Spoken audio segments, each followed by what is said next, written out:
कथित तौर पर पानी की मटकी को छूने पर हुई पिटाई के अंदर एक 9वीं क्लास का बच्चा इंद्र मेघवाल जिसकी मौत हो गई। मैं पाली के सरकारी हॉस्पिटल में कोविड हेल्थ सहायक जितेंद्र मेघवाल की हत्या इसलिए कर दी कि आप मूछ नहीं रख सकते। बालोतरा में किस मेघवाल की हत्या कुछ लोगों ने कर दी। 13 दिसंबर 2001 को जो संसद में आतंकी हमला हुआ। राजस्थान की राजनीति में हनुमान बेनीवाल सदन में जिन मुद्दों को उठा रहे हैं उससे काफी ज्यादा राजनीति में भूचाल आ रहा है।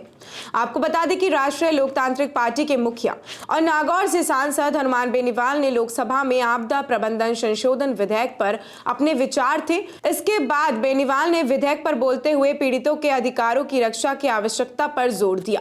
उन्होंने आपदाओं के कारण किसी का घर उजड़ जाने पर मुआवजा राशि को बढ़ाने की मांग भी की ताकि पीड़ित परिवारों को तत्काल सहायता मिल सके और उनका पुनर्निर्माण संभव हो सके। वहीं इसके साथ ही सांसद बेनीवाल ने कहा कि सांसदों को आपदा के समय अपने कोटे से पीड़ित परिवारों की मदद करने का अधिकार दिया जाए ताकि वे अपनी लोक सेवा को प्रभावी बना सके। इसके साथ ही बेनीवाल ने खेजड़ी बचाओ आंदोलन का मुद्दा भी उठाया और खेजड़ी वृक्षों के संरक्षण की भी मांग की। सांसद बेनीवाल ने कहा कि खेजड़ी की अंधाधुंध कटाई और अतिक्रमण से यह अनमोल धरोहर खतरे में है जो गंभीर चिंता का विषय बनती जा रही है। बेनीवाल ने केंद्र सरकार से आग्रह किया है कि खेजड़ी के संरक्षण के लिए एक ठोस नीति बनाई जाए। इतना ही नहीं, अभी हाल ही में संसद में आरएलपी सांसद हनुमान बेनीवाल ने लोकसभा में किसानों, दलितों और पिछड़े वर्ग की समस्याओं को लेकर जोरदार भाषण भी दिया। उन्होंने किसानों की असल स्थिति पर सवाल उठाते हुए उनकी दयनीय स्थिति को देश के सामने रखा। सांसद हनुमान बेनीवाल ने कहा कि हमें गर्व है कि हम दुनिया के सबसे बड़े लोकतांत्रिक देश में रहते हैं। बाबा साहब के प्रयासों से देश के हर नागरिक को वोट का अधिकार मिला है। देश में आज भी हमारे देश में दलित और पिछड़ों के साथ साथ जाति और धर्म के आधार पर भेदभाव होता है। आइए आपको सुनाते हैं कि क्या कुछ बोल रहे हैं हनुमान बेनीवाल। बाबा साहब अम्बेडकर जी ने कहा था कि संविधान मात्र कानूनी दस्तावेज नहीं है, यह हमारे जीवन का सारथी है और सामयिक आवश्यकताओं के अनुरूप है। सभापति महोदय, हिंदुस्तान में प्रत्येक नागरिक को वोट का अधिकार देने की पैरवी बाबा साहब ने करी।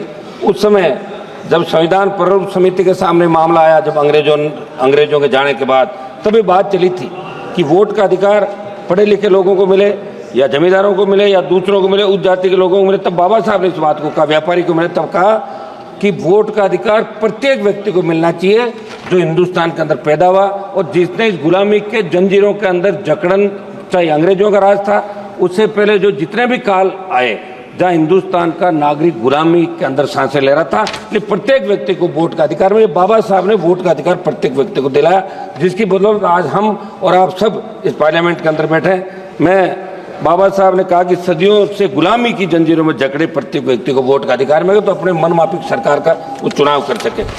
समझ महोदय, संसद हमले की बरसी मनाई जा रही है। 13 दिसंबर 2001 को जो संसद में आतंकी हमला हुआ, सबसे पहली शहादत राजस्थान के बेटे जगदीश यादव, जेपी यादव ने दी।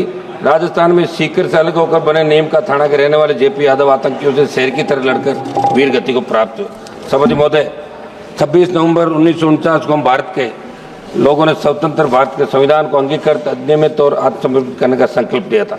संविधान की इस गौरवमय यात्रा को आगे बढ़ते बढ़ते जब हम देखते हैं तो नजर आता है कि देश के किसी न किसी कोने के अंदर हमारे दलित भाई, पिछड़ा भाई, हमारा आदिवासी भाई समानता के अधिकार को हासिल करने को जूझ रहा है। राजस्थान की मैं बात करूंगा, जालोर जिले के साइला तहसील के सुराना गांव में कथित तौर पर पानी की मटकी को छूने पर हुई पिटाई के अंदर एक 9वीं क्लास का बच्चा इंद्र मेघवाल जिसकी मौत हो गई। मैं खुद मौके पर गया था।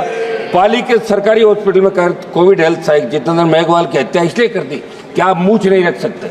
मुंह तक अधिकार, एक मिनट साहब बात तो करने दें, ऐसे क्या कर रहे हैं आप? केवल इस बात के लिए कर दी क्योंकि वो मुंह सकता था।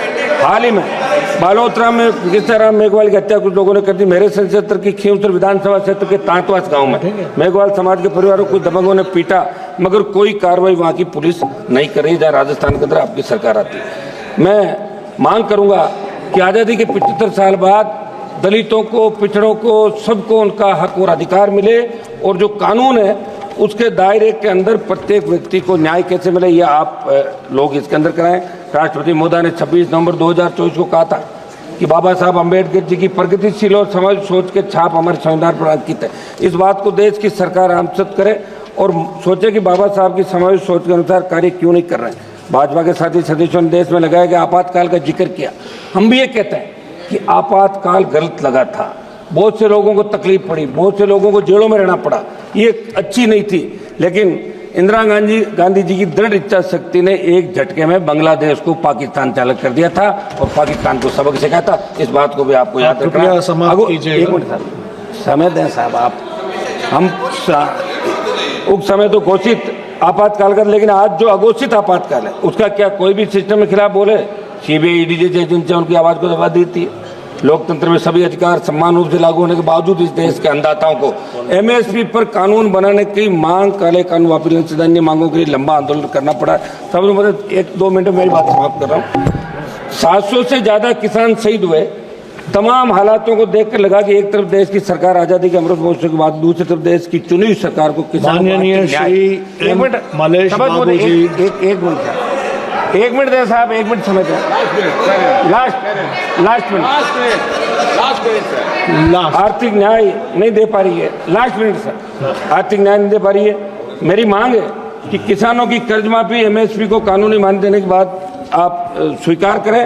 और जो आंदोलन अभी बॉर्डर पे चल रहा है, शंभू बॉर्डर, दूसरे बॉर्डर पे, किसानों से आप बात करें, वार्ता करें।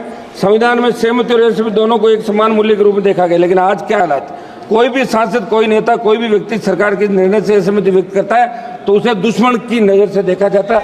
ये ठीक नहीं है। ऐसी और भी तमाम अपडेट्स और जानकारियों के लिए बने रहिए हमारे चैनल भारत रफ्तार के साथ। धन्यवाद।